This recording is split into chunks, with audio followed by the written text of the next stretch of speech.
এটা হচ্ছে আমার পালের গিরিবাজ কবুতর। এটা হচ্ছে ছালছাড়ি করার জন্য আমি কিনেছি। এগুলো ছেড়েছিলাম অনেকবার, 20 কিলো 30 কিলো ছাড়া আছে, 6-7 বার পাল্লা করা। এই কবুতরগুলো আপনার মাওয়াত থেকে ছাড়া আছে।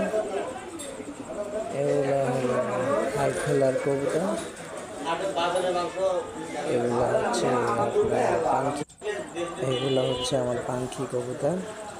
আরও এক জোড়া কবুতর দেখেন, এগুলা বা এই যে এগুলা ডিম পেড়েছে, এগুলো ভালো কবুতর। এই যে এগুলো হলো লালপাত্তি কবুতর, দেখেন এগুলো কেমন, দেখেন এই যে এগুলো লালপাত্তি